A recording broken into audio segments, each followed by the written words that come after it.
माँ जब कोहे सफा मरवा पर, माँ जब कोहे सफा मरवा पर पानी की खातिर दौड़ी, माँ जब कोहे सफा मरवा पर पानी की खातिर दौड़ी, प्यास की शिद्दत से बेटे ने पत्थर पर एड़ी रगड़ी, पत्थर पर एड़ी रगड़ी।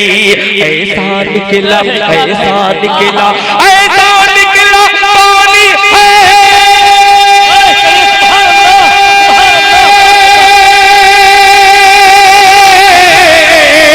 ऐसा निकला पानी है, ऐसा निकला पानी है जो सबसे बेहतर पानी में देख करिश्मा कुदरत का।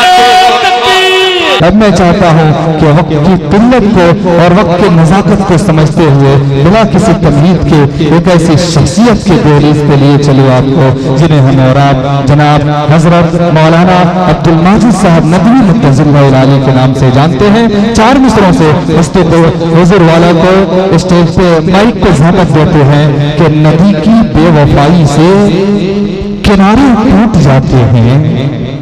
बोलिए सुभान अल्लाह।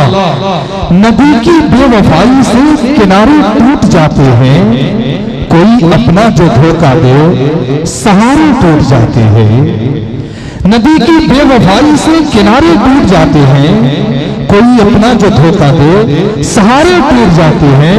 और हमारे अहद के माँ बाप की मजबूरियां देखो, हमारे अहद के माँ बाप की मजबूरियां देखो, जवाब बेटों के ठोकर से बेचारे टूट जाते हैं। जनाब हजरत मौलाना अब्दुल माजिद साहब कासमी नदवी माइक पर। अल्हम्दुलिल्लाह वहदह वस्सलातु वस्सलामु अला मन ला नबिय्य बअदह, अम्मा बाद। अऊज़ु बिल्लाहि मिनश शैतानिर रजीम, बिस्मिल्लाहिर रहमानिर रहीम। इक़रा बिस्मि रब्बिकल्लज़ी खलक़, खलक़ल इंसान मिन अलक़, इक़रा व रब्बुकल अकरम, अल्लज़ी अल्लम बिल क़लम। सदक़ल्लाहुल अज़ीम। मुअज़्ज़ज़ सामीईन इकराम, मैं आपके दरमियान हाजिर हुआ हूँ तकरीर करने के लिए नहीं, बल्कि यहाँ बड़े अकाबिर लोग, असातिज़ा इकराम लोग मौजूद हैं जो आपसे खिताब फरमाएंगे।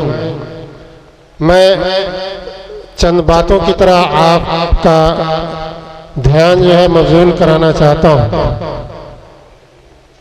अल्लामा इकबाल ने एक शेर कहा था, वो सोने की स्याही से लिखने वाला शेर है कि मिटा दो अपनी हस्ती को अगर कुछ मर्तबा चाहो, मिटा दो अपनी हस्ती को अगर कुछ मर्तबा चाहो, कि दाना खाक में मिलकर गुले गुलजार होता है।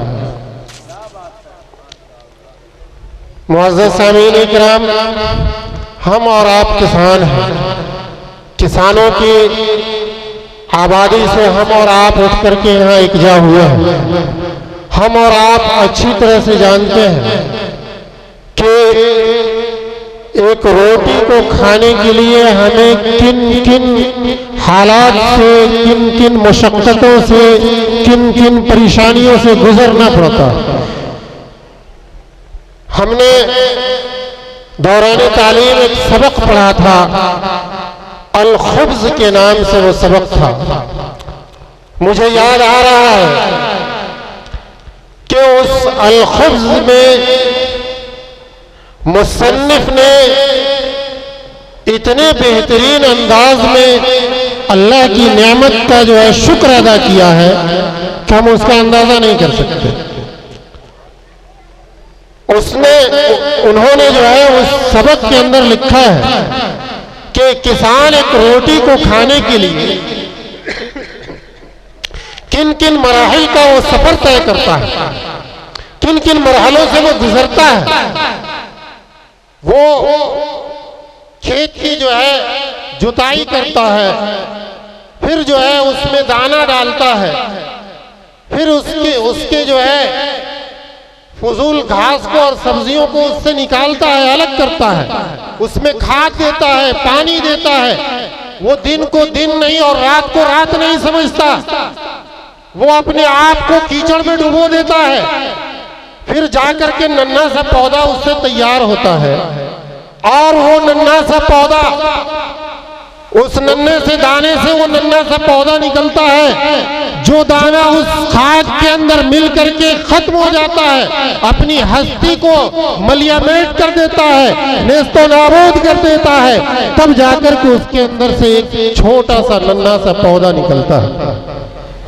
फिर उस पौधे को जो है जरूरत होती है हवा की, धूप की, पानी की, बारिश की, और इन तमाम मराहिल से वो पौधा सफर करता करता करता करता एक दिन वो वक्त आता है कि वो पौधा फलदार होता है।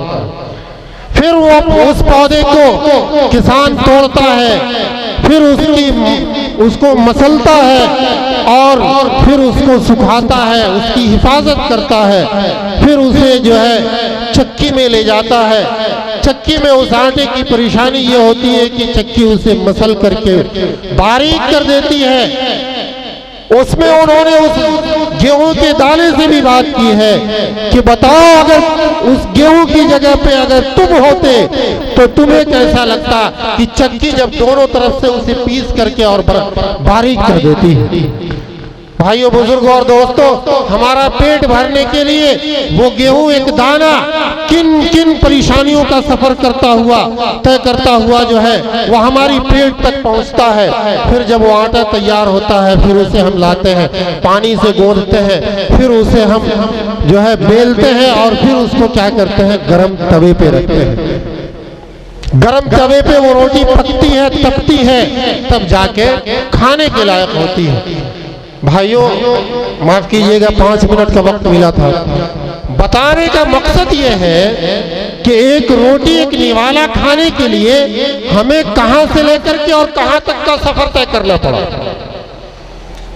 भाइयों, बुजुर्गों और दोस्तों, उसी तरह से एक नौनिहाल को, एक नन्ही सी जान को हमें इंसान बनाने के लिए, हमें एक बाशरा मुसलमान बनाने के लिए, एक दीनदार बनाने के लिए, मुहज्जब बनाने के लिए इन्हीं मराहिल से हमारे असातिज़ा कराम को भी गुजरना पड़ता है।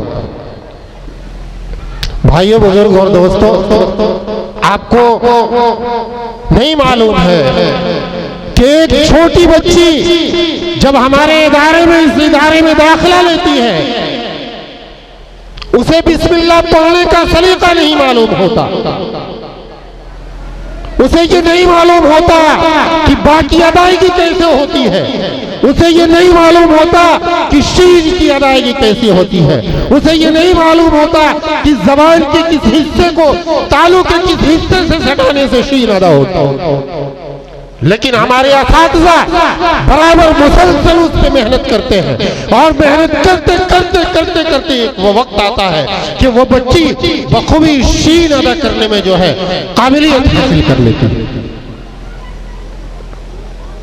हमारे असातिज़ा कराम अपना खून पसीना एक करके उस बच्ची को एक हरफ सिर्फ शीन अदा करने के लिए कितनी परेशानियां, कितनी मुशक्कतें, कितनी जो है वो झेलते हैं, आपको अंदाजा नहीं।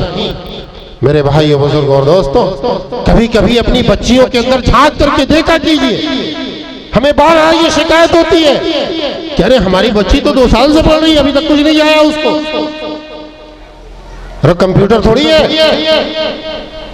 कंप्यूटर नहीं है वो, कीबोर्ड दबाया और प्रिंट कर दिया, इनपुट किया और आउटपुट हो गया, ऐसा नहीं है। वो इंसान है, उसकी ज़हन साजी करनी पड़ती है, उसकी ज़बान को तोड़ना पड़ता है, उसके दिलो दिमाग को संभालना पड़ता है, तब जाकर के तालीम हासिल होती है। वो इंसान है। मेरे भाइयों, बुजुर्ग और दोस्तों, कहने का मकसद यह है कि आप इदारों से शिकायत जरूर कीजिए, मुझे इससे इश्काल नहीं है। वो इंसान है, इदारे चलाने वाले भी इंसान हैं, इदारा किसी न किसी इंसान के हवाले है,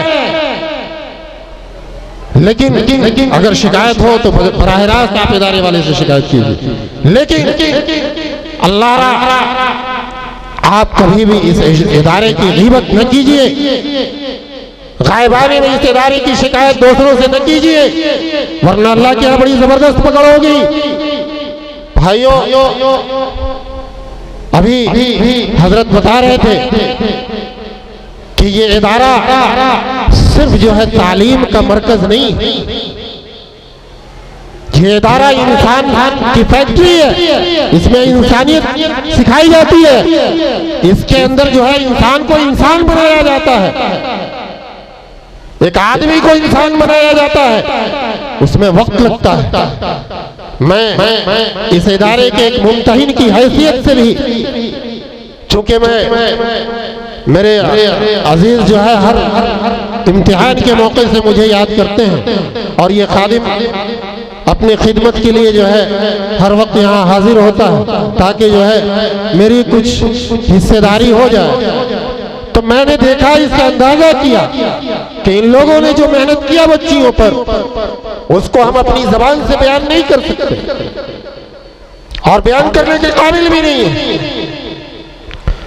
मैं समझता हूं कि इन लोगों ने अगर एक बच्ची को सही ढंग से औज़ु बिल्लाहि मिनश शैतानिर रजीम और बिस्मिल्लाहिर रहमानिर रहीम पढ़ना सिखा दिया, तो इससे बड़ा जो है दुनिया में और कोई जो है सबक नहीं होगा, इससे और कोई सिर्फ बड़ा जो है दर्स नहीं होगा इस दुनिया के अंदर। मेरे भाइयों, बुजुर्ग और दोस्तों, आप गहराई के अंदर जाकर के तो देखिए कि औज़ु बिल्लाह को पढ़ाने के अंदर किन किन चीजों की जरूरत पड़ती है, किन किन सलाहियतों की जरूरत पड़ती है। लिहाजा वक्त की नज़ाकत को देखते हुए मैं इन्हीं चंद तासुरात से अपनी बात को ख़त्म करता हूँ। मेरे पीछे बड़े अकाबिर भी मौजूद हैं, मेरे असातिज़ातुल असातिज़ा हज़रत मौलाना अब्दुल हक साहब भी तशरीफ़ फरमा हैं, उनके सामने मैं गोया हुआ आपसे, उनसे मेरी माज़रत है, और मैं इन्हीं चंद बातों के साथ अपनी बात को ख़त्म करता हूँ। व आखिर दावाना अनिल हम्दुलिल्लाहि रब्बिल आलमीन।